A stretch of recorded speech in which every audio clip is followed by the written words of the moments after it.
Hi, everyone. Welcome back to Precisely Nowhere. So happy to be back. It is March. I'm back from Mexico. It has been a minute since I recorded, so it feels like I'm brand new again, which I don't know why it feels that way because it's only been like a week and a half of a break, but it always feels that way when I take a break. When I come back, I'm like, and it, I don't know why. I guess my mind gets a break from recording and thinking about the podcast because when I take a break, I really try to take a break. That then when I'm back, I'm like, okay, I want to keep my thoughts organized, but also keep it natural and conversational. That is just the balances. And I wouldn't say struggles, but just the new balances that I deal with when I take a break and come back. It's a fun obstacle to kind of have to jump over because I do like making these episodes open, but also like with a purpose because I want the content to be quality and I want you as listeners to be able to walk away and like feel like, okay, this is like what I'm taking away from this episode versus it just being like a brain dump of my thoughts. So, if you're wondering what it's like to have a podcast and keep it up, you're getting real time stream of consciousness thoughts as you're listening to this because that is what I am juggling. And I'm a year in. So, I think as I continue to do this, it will probably be different. But I am a year in. So I've been doing it for a year and consistently every week. But it's so interesting how, I have to get my mind back into like podcast host mode, but still bring me. And vacation brain is a real thing. Having to like think thoughts again and not just be in like la la la mode, wake up, what's going to happen today. My brain is like fighting it. So I'm happy to be back. I am also getting over a cold that I developed after I got back from Mexico.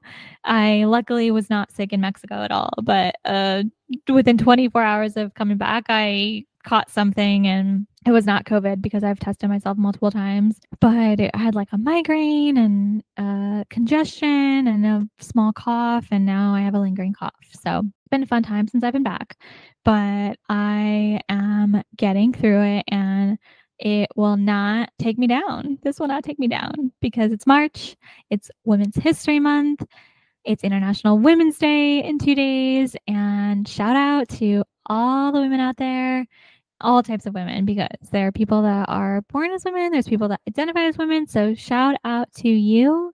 We run this world, whether people realize it or not. We do. Okay. And hopefully one day we will have a chance at running this country because men have had a chance at it for a long time, and not trying to get political, but let's be real. Like, let's give women a chance to run it, not just once, but multiple chances. And then let's see where we're at. I would just love that. I would love that one day. I would love to see a woman president in my lifetime. That would be amazing. We almost had it, and then unfortunately, we did not. I don't want to spend too much time on what happened there because that is not the vibe of today's episode. But shout out to women. And if you're listening to this and a man, take some time this week to appreciate the women in your life. We do a lot. We birth babies and we do a lot more than that. And we are contributing financially and economically a shit ton to this country and the world. So appreciate us. On that note, Mexico was a vibe. We did 2 days at a resort, all inclusive. That was in Manzanillo, and the resort was called Barcelo. Highly recommend. No complaints. They do like events and shows every night. They had activities throughout the day. We did water aerobics. That was super fun. And they have like archery. There was walks, beach volleyball because they had a private beach, and it was all inclusive. So, drinks included, laying at the pool. They had a kid pool. We had some kids with us. So it was so much fun. Food was amazing. Vibes were 10. And my boyfriend's family, so grateful for them because his mom arranged everything graciously. No, I mean, I can't thank his family enough for being so welcoming. It was the first time that I traveled with my boyfriend with a boyfriend really to like another country and then with his family as well. So, and they do this trip every year for his grandpa's birthday. A bunch of people come out from Chicago and then people from Mexico as well. And they have a big party. And then there's like activities throughout the week, like hang out and connect. So it was the first time my boyfriend also brought a girl back to Mexico. So that was like a fun, interesting dynamic for us to like go through together for the first time. So it was fun. I had lots of fun. And I got to be immersed in my culture more, really like soak in my heritage because I am 100% Mexican, but I don't have a lot of family still in Mexico. Like pretty much everyone is in America, a lot of aunts and uncles. So I don't want to say there's no reason to go back, but I don't even know who I would go visit. So it was really nice to get to do that vicariously through my boyfriend's family and be so welcomed and learn more about traditional Mexican traditions because a lot of his family like has lived there their whole lives and like kind of in a sense like living in that bubble. They've still like maintained those traditions and that's not a negative thing, but my family is more Americanized in the sense of we have lived in America, so it's a molding of American traditions and Mexican traditions is what I've grown up around. So it was interesting to be around more traditional cultural things and to learn about them as well, because it only makes me more well rounded as a person and more knowledgeable about my own culture. So I enjoyed that. And it was a beautiful experience and so many palm trees, like just so many trees in general out there. We got to drive a lot and you could see the like agave and palm trees with coconuts on them and all of the corn that's growing and so much agriculture is out there. I didn't even realize it because I've been in this American bubble and a lot of my travels have been to Europe and other countries. So I'm very excited to get to visit again next year and see more cities and places in Mexico and be more familiar with the country, just like how I'm really familiar with other countries like Croatia and Italy and Spain, because I've traveled throughout that country so much that I am very excited to shift my focus on learning and traveling and exploring more of Mexico. And I was surprised at times that when we would be like in certain towns, that people would acknowledge and like know that I'm Mexican and be like, "Are you from this certain area?" in Spanish, they would ask. And I've had experiences where a lot of throughout my lifetime, most people assume that I'm white unless they see my name on paper because I'm fair skinned and I have just become used to that assumption. I'm always confused on why people just assume that, but you know, it is what it is. But it was nice to be in Mexico and people just know that I am like one just with them. And there's nothing wrong with being white or but it's just like that's not my ethnicity. And I've had a lot of instances growing up where people just, you know, assume that I am white and, you know, I am Mexican. And but I don't maybe traditionally look at like what you see in popular culture and society of and in movies. And it was a breath of fresh air to be somewhere where I just you know, I was with my people and embraced by them. You know, it's funny to think about stereotypes and how if you don't fall into those, it can impact like how connected you feel to your culture. I've dealt with that and I don't know if you're listening, you can relate. Like if you look different than what is the general norm, people can treat you different. Sometimes that's a negative thing and sometimes that's a positive thing as well. Like that's the unfortunate, you know, thing about some people judging people for what the color of their skin looks like or what they sound like.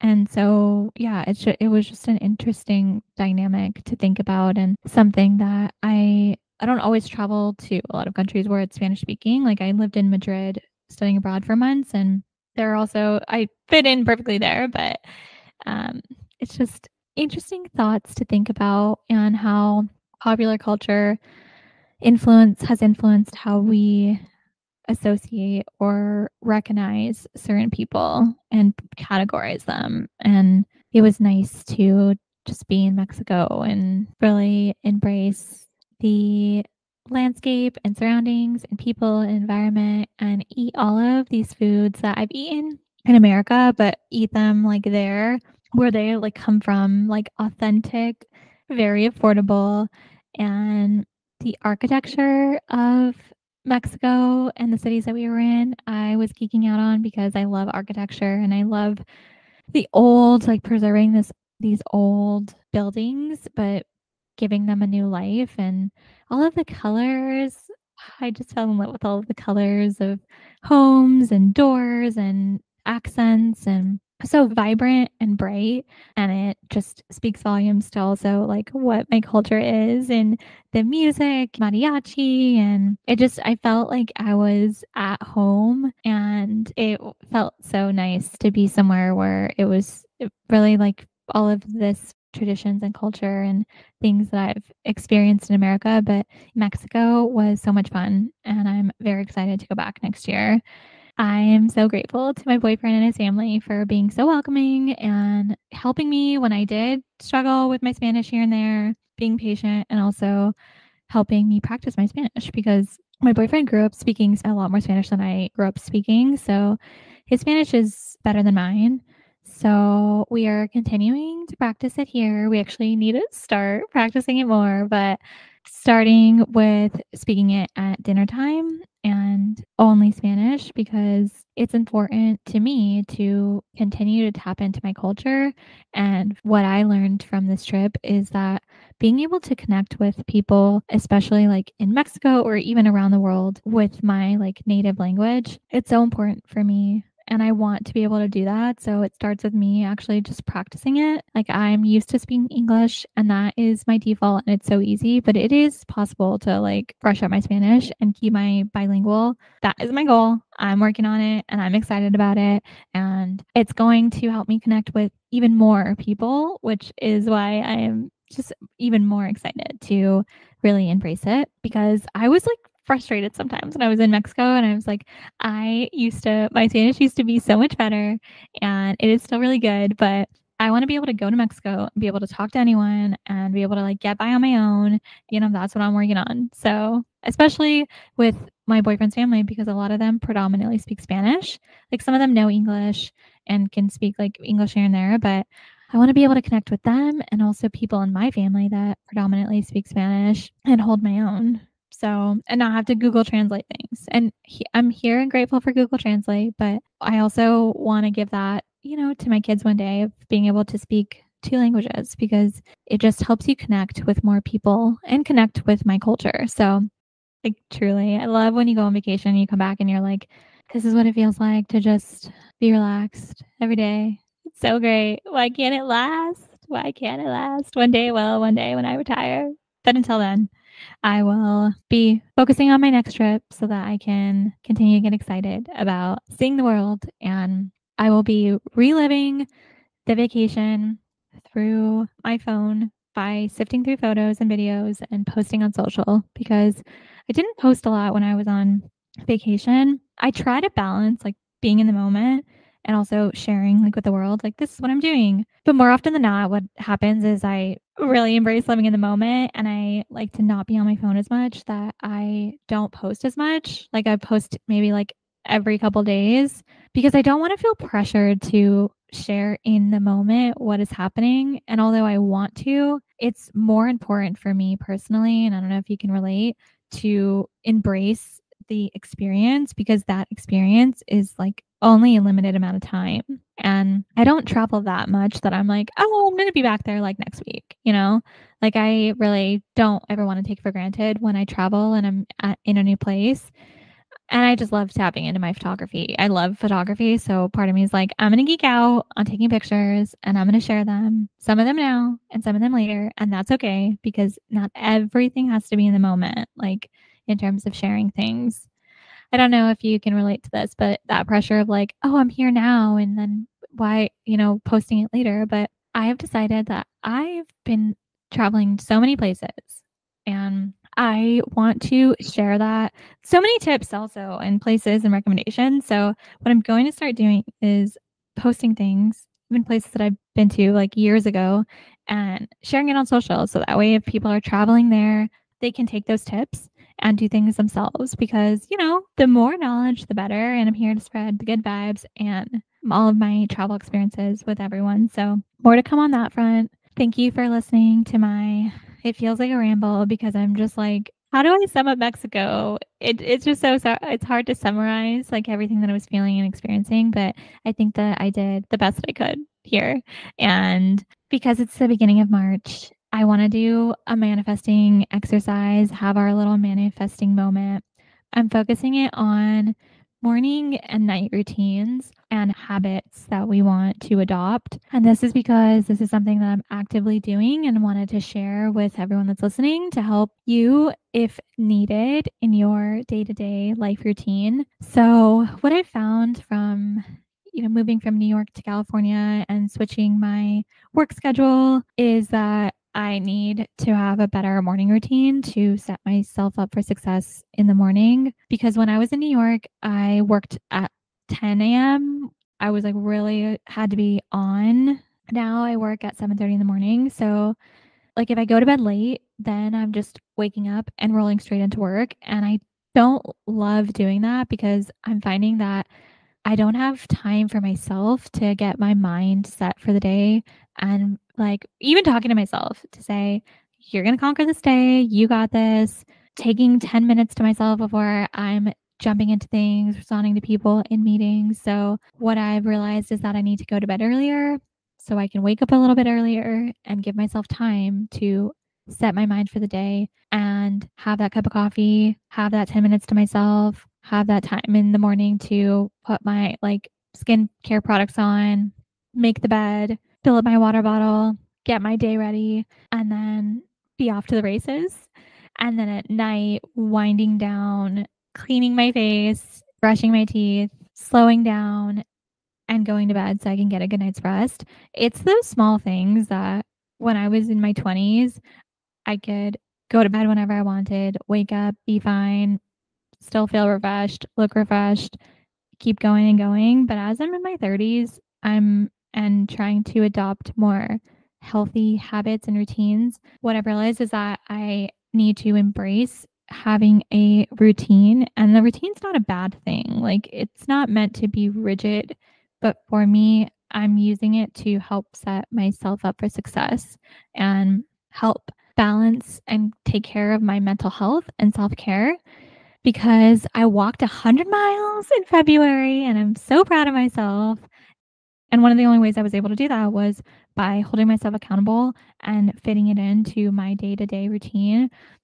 So that was either after work or during work because I work from home, but knowing that it was something that I was doing for myself because it's self-care and good for my mental health, not just for my physical health, but also my mental health. So for this month, I am encouraging everyone to stop for a moment, close your eyes. If you're driving or doing something where you can't close your eyes, don't do that, but just stop for a moment with yourself if you can and think, what is my morning routine like? What is my nighttime routine like? Is there something that I can do in my day today that will help me feel like I'm setting myself up for success even more?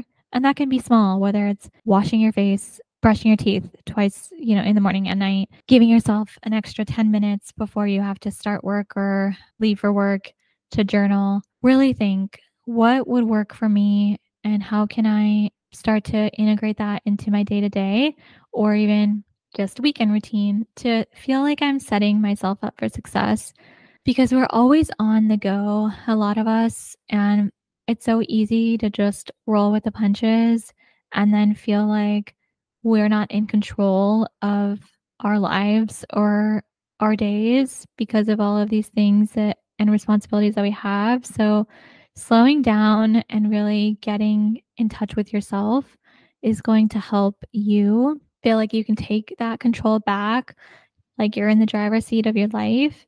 And each one of us is different in what we need. So, what works for me might not work for you, and what your ideal morning routine might not be the same as like your partner or mine. So, for today's episode, I wanted to take that time for us to manifest. And when I say manifest, it's stop, think to yourself, what is going to help me in my morning routine to help me feel like I'm setting my day up for success so I can go kill some shit and conquer the world. And kill some shit is a metaphor, not like literally, but conquer the world and like do you and then come back home at night and be like, all right, I'm going to wind down go to bed, and I'm going to do it all over again.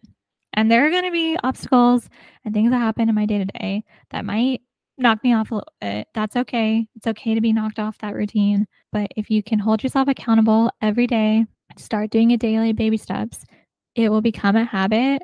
And before you know it, it'll become routine, and it won't be as much of a chore as it might feel like at the onset. So it's a new month. Let's try it this month. I'm going to try it. I'm going to keep you updated in April. We'll do a check-in. This is my new morning routine. This is what I've been doing. And if you need an accountability partner, DM me, because accountability partners are so helpful. So if you don't have one, get one. Whether it's your partner, whether it's your best friend, whether it's your mom, whether it's a coworker, find one and have them help you like check in. Like, are you doing that thing that you want to do? Because if you don't hold yourself accountable, it is really hard to make progress. Baby steps are progress. So celebrate yourself for making those baby steps. And March 19th is spring equinox. So we are heading into spring. It's a new season. We're saying goodbye to winter. We're saying hello to spring, and then we'll be on to summer. But even more reason to embrace your morning and your night routine, and embrace you doing you, and you doing things that are filling your cup up, helping you feel like you're taking care of yourself physically, mentally.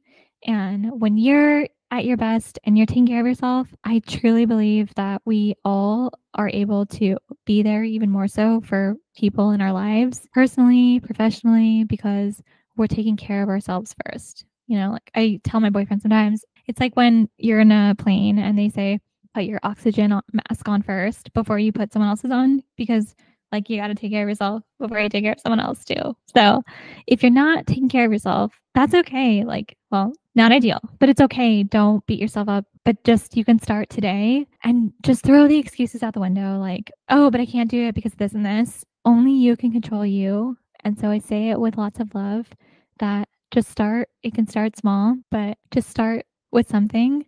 And we're going to start with our morning and evening routines. That way you don't get too overwhelmed. And as we go into summer, we're going to work on our physical health too, because having walked 100 miles this month, and I'm not trying to brag at all, has made me realize how much even the smallest amount of exercise can help with mental health. Like for the most part, I'm only walking every day. I've done some ab workouts here and there, but even walking has helped me tone up. And I'm not trying to lose weight, but I've lost a little bit of weight and I've gotten toned because I'm walking. It's walking like at least 3 miles a day most days, 6 miles sometimes on my walking treadmill.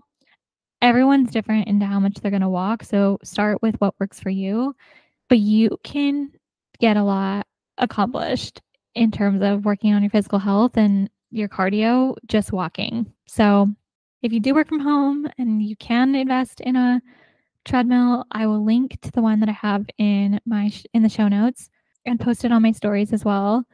And I will also give a smaller, little bit more affordable option that my dad has that's really good as well. So last update is that at the end of March will be the first guest interview episode. Woo, woo, woo. Very excited. I'm just so excited. And after this month, every month, we will have a guest interview within the month. So that is my goal, is to bring you good vibes and knowledge from different women creators and entrepreneurs who are living their passions at all levels, and all in hopes of encouraging you to do you, live your best lives, and help you get there. Thank you so much for listening, supporting the podcast. I hope that you enjoyed today's episode, and I hope that we all have an amazing March. I'm going to be a positive part of your week every week, because that is what I want to do. It's all good vibes here. I will talk to you soon. Happy International Women's Day for everyone that's listening. I love you all.